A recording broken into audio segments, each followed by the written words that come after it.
یا مثنوی شریف کے اندر ایک مثال دی مولانا روم رحمت اللہ تعالیٰ نے، وہ فرماتے ہیں چونٹی کے من میں دل میں خیال آیا کہ میں کعبہ دیکھوں۔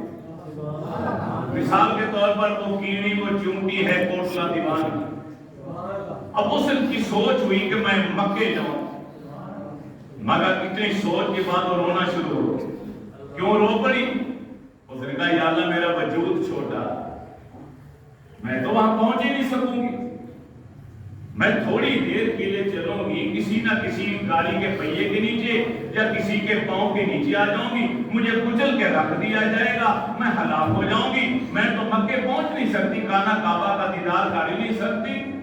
اور میرے پاس وجود بھی بڑا نہیں، میرے پاس پر بھی نہیں کہ میں اڑ کے چلی جاؤں، پرواز کر کے چلی جاؤں،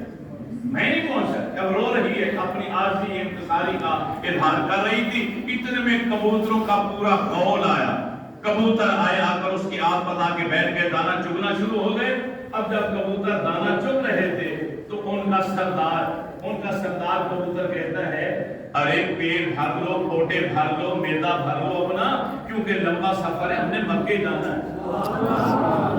اب جب اس نے مولانا روم مثنوی شریف میں لکھتے ہیں کہ جب اس نے یہ سنا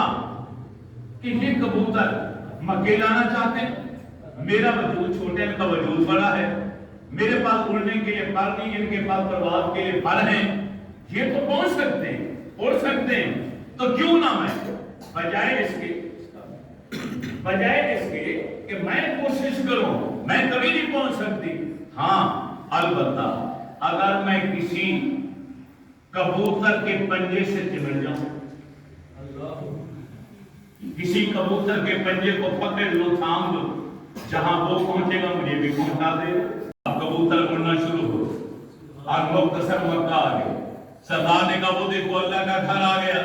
شہر کعبہ آ گیا، کعبہ سامنے ہے، مکہ پہنچ کے مبارک ہو۔ چونٹی نے پنجہ چھوڑا تو کعبے کے سامنے شہر کعبہ میں پہنچ گئی۔ مولانا روم علیہ رحمہ فرماتے ہیں ہم انسانوں کی مثال بھی چونٹی کی مانند ہے، نہ رب تک پہنچ سکتے ہیں، نہ رب کے رسول تک پہنچ سکتے ہیں، ہاں البتہ اگر کوئی کبوتر حماسیت نما اللہ والا مل جائے، ہم اس کے ہاتھوں میں ہاتھ دے دیں، اس کی غلامی کا پٹا گلے میں ڈال لیں، پھر جہاں وہ پہنچے گا ہمیں بھی پہنچا دے گا۔ جو تو کرتی ذات مرشد را قبول۔ مولانا روم علیہ رحمہ مثنوی شریف میں برشد بابی یہ شعر کہتے ہیں جو تو کرتی ذات مرشد را قبول، ہم خدا آمد ذاتش ہم رسول۔ آپ فرماتے ہیں کہ جب تمہیں مرشد کامل مل جائے، ان کے ہاتھوں میں ہاتھ دے دو تو پھر یقین جانو تمہیں خدا بھی مل گیا اور خدا کا رسول بھی مل گیا۔